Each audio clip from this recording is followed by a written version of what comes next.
LDA, CDA,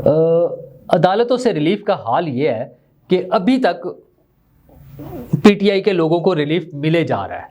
9 مئی میں جن لوگوں نے شرپسندی کی، دہشت گردی کی، جلاؤ گھیراؤ کیا، ہنگامہ آرائی کی، ریکارڈ پر ہے ساری چیزیں، ان سب کو ریلیف مل گیا۔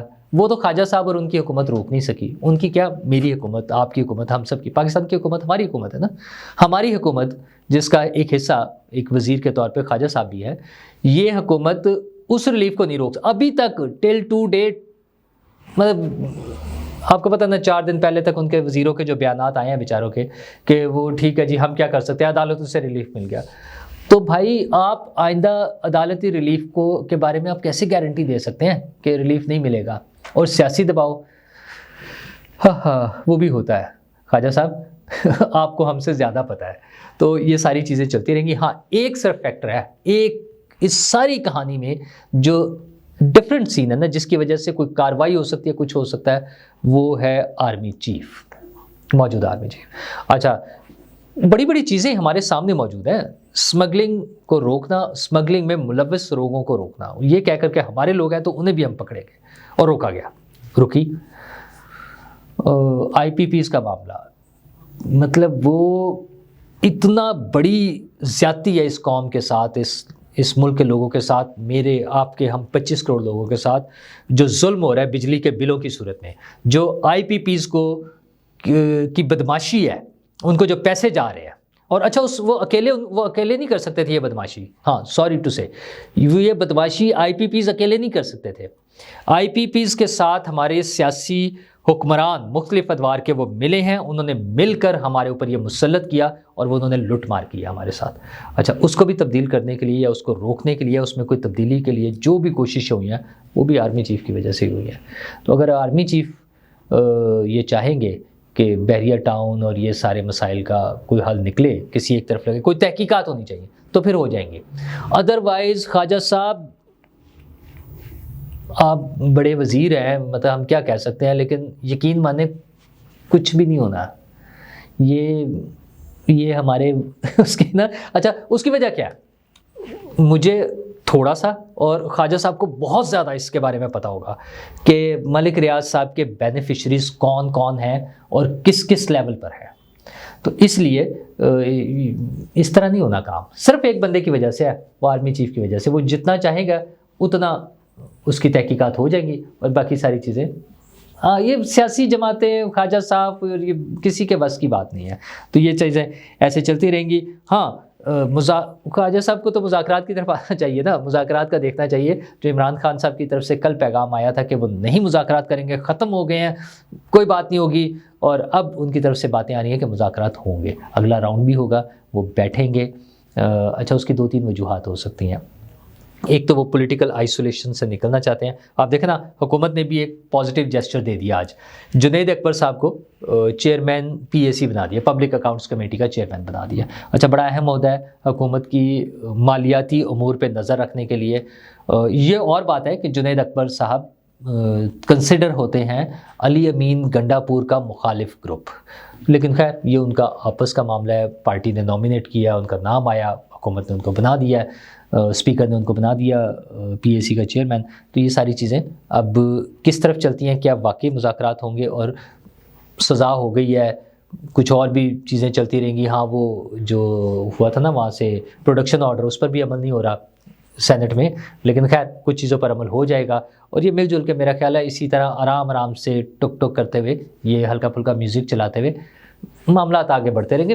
حکومت نے بھی چلتے رہنا ہے، کوئی اس میں مجھے لگتا ہے ٹینشن والی چیز نہیں ہے۔ جو عمران خان صاحب کو جو امیدیں ہیں، جس میں لوگ سمجھتے ہیں، ایک تو وہ ملاقات آرمی چیف سے جو ملاقات ہوئی تھی پشاور میں، جس کے بعد میں تردیدیں اور پھر اس کے بعد وضاحتیں آ گئی کہ یہ اس لیے تھی، اس لیے نہیں تھی، پھر مذاکرات جس طرح منقطع ہوئے، بشرا بی بی کو سزا ہوگی، تو لگا کہ وہ سارا عمل رک گیا ہے یا رک گیا ہوگا، لیکن شاید عمران خان صاحب کو وہاں سے امید ہو، اور دوسرا ان کی ایک بڑی امید سپریم کورٹ سے ہے۔ جسٹس منصور علی شاہ صاحب نے جو فیصلہ سنانا ہے، اس سے مجھے لگتا ہے کہ پی ٹی آئی کے لوگوں کو بڑی امیدیں ہیں کہ وہ سمجھتے ہیں کہ کوئی اچانک ایک ایسا فیصلہ آئے گا جس سے سارا نظام الٹ جائے گا، جبکہ ایسا کچھ بھی نہیں ہونا۔ لیکن اس کا ایک نقصان ہو رہا ہے، وہ عدلیہ کا کردار جو ہے اس پہ کوشچنس آئیں گے۔ اچھا، وہ جو عمران خان کا حامی گروپ ہے نا، اور جو بہت ایکٹیو بھی ہے سوشل میڈیا پہ، انہوں نے پھر اس کا جو ڈھول بجانا ہے، یہ اس میں دو چیزوں کا ہوگا، ایک عدلیہ کا کردار اور ایک اس فیصلے پر ڈیپینڈ کر رہا ہوگا کئی ججز کا مستقبل، کیونکہ مجھے لگتا ہے کہ وہ فارمیشن بن جائے گی نا، پتہ چلے گا کہ کس نے کس طرف جانا ہے، کیسے چلنا ہے۔ اگرچہ پہلے سے بہت ساری چیزیں واضح ہیں، لیکن میرا خیال ہے اس فیصلے کے بعد کچھ اور نئے رخ ہمیں نظر آئیں گے، اور وہ میرا خیال ہے پھر تمام سٹیک ہولڈرز کی طرف سے، مطلب حکومت کی طرف سے بھی کیا ری ایکشن آتا ہے، کیسے ہوگا، یہ ذرا مختلف چیزیں ہمارے سامنے آنی شروع ہو جائیں گی۔ ہاں، آج وہ مشترکہ اجلاس بھی تھا قومی اسمبلی اور سینٹ کا، تھوڑی دیر چلا، 16 منٹ یا جتنا بھی چلا، ہنگامہ آرائی بھی ہوئی۔ اس میں مینلی تو عارف علوی صاحب، صدر عارف علوی نے جو بل واپس کیے تھے ان کو اپروو کرایا گیا، اور ایک صدر آصف زرداری صاحب نے بھی بھیجا ہوا تھا، وہ تعلیم کے حوالے سے کچھ ان کی آبجیکشن تھی، وہ دور کر کے اس کو دوبارہ پاس کیا گیا۔ پھر پیکا آرڈیننس کے حوالے سے اہم چیز یہ ہے کہ وہ کمیٹی کو واپس بھجوا دیا گیا۔ اس میں پیپلز پارٹی کے سینیٹرز جو ہے شہری رحمان اور سید سرمد علی، ان دونوں نے بڑا رول پلے کیا کہ اس کو ابھی فوری اس کی کچھ آگے پروسیڈنگ کے بجائے اس کو واپس کمیٹی کو بھجوا دیا گیا ہے۔ منڈے کو میٹنگ ہوگی، وہ جو جوائنٹ ایکشن کمیٹی بنی ہوئی ہے صحافیوں کے ساتھ، وہ بیٹھیں گے اور اس میں جو ضروری ترامیم ہیں وہ کی جائیں گی، اور اس کے بعد پرابلی یہ منگل کو دوبارہ پیش ہوگا۔ جوائنٹ سیشن جو ہے وہ میرا خیال ہے 12 فروری کو ہوگا، یہ ڈیٹ بھی آ گئی ہے۔ تو یہ ساری پولیٹیکل سین ہے۔ دوسری طرف ایک بڑا ہی افسوسناک سین ہے، اور وہ ہے چینی سرمایہ کاروں کے حوالے سے۔ چینی باشندے، چینی انجینئرز، ان کے ٹیکنیکل لوگ، ان پر مختلف اوقات میں ہم نے دیکھا حملے ہوئے۔ وہ کوشش تھی، ایک سازش تھی پاکستان کے خلاف، وہ اپنی جگہ چل رہی ہے۔ ایک اور نئی چیز کہانی سامنے آ گئی ہے کہ چینی سرمایہ کار سندھ ہائی کورٹ پہنچ گئے ہیں، اور بڑا کلیئر سا بلیم ہے، ان کا الزام ہے، اور وہ الزام یہ ہے کہ انہیں ہراساں کیا جاتا ہے اور بھتہ خوری کی شکایت ہے، مطلب پیسے مانگے جا رہے ہیں، پولیس ان سے پیسے مانگے، پولیس کے خلاف، یہ اور کسی کے خلاف نہیں کہ کسی نے کیا ہے، وہ تو ان کے خلاف کوئی ایک عام کوئی بھتہ خور چور ڈاکو انہیں تنگ کرتا تو وہ تو اس کے خلاف تو پولیس کے پاس جاتے، وہ پولیس کے خلاف سندھ ہائی کورٹ پہنچ گئے ہیں۔ تو بڑی آئی اوپننگ پوزیشن ہے سب کے لیے، بلاول بھٹو صاحب کے لیے، وزیر اعلیٰ سندھ کے لیے مراد علی شاہ صاحب کے لیے، بلاول بھٹو صاحب کے لیے، وزیر اعظم صاحب کے لیے، وزیر داخلہ کے لیے، اور آرمی چیف کے لیے، سب لوگوں کے لیے، کہ یار یہ ہمارے ملک میں ہو کیا رہا ہے۔ مطلب ہم انسٹیٹیوشنل لیول پہ یہ بھی نہیں مینیج کر سکتے، کہ ویسے تو کسی جگہ پر بھی نہیں ہونا چاہیے پولیس کا اس طرح کا، لیکن ان کا سندھ ہائی کورٹ میں پہنچنے کا مطلب یہ ہے چینی سرمایہ کاروں کا کہ پہلے وہ کہیں نہ کہیں سے انہیں مایوسی ہوئی ہے، اس کے بعد وہ عدالت میں پہنچے ہیں۔ اور یہ پوری دنیا میں، اور خاص طور پر چائنا میں، مطلب آپ سوچیں کہ یہ خبر ظاہر ہے چائنا میں چلی گئی ہے نا، کہ وہاں پر پولیس لوگوں سے بھتہ خوری کر رہی ہے، اس کے لیے ان کے سرمایہ کاروں کو ادھر جانا پڑ گیا ہے، ہائی کورٹ میں جانا پڑ گیا، عدالت میں جانا پڑ گیا۔ تو باقی سرمایہ کاروں کو کیا پیغام جائے گا کہ پاکستان میں جا کے سرمایہ کاری کریں؟ کوئی شرم ہوتی ہے، کوئی حیا ہوتی ہے؟ مطلب وہ پولیس والے نہیں کر رہے تو باقی لوگوں کو ہی سوچ لینا چاہیے، جو بھی ذمہ دار ہے، جتنے بڑے ہیں سارے، ان سب کو بیٹھ کر سوچنا چاہیے۔ ہمیں ایک محفوظ اور خوشحال مستقبل والا پاکستان چاہیے، اور وہ تبھی ہوگا جب امن و امان کی صورتحال بہتر ہوگی۔ پاکستانی بزنس مین ہو یا پاکستان سے باہر سے آیا ہوا بزنس مین، اس کو سیکیورٹی مہیا کرنا حکومت کی ذمہ داری ہے۔ شکریہ۔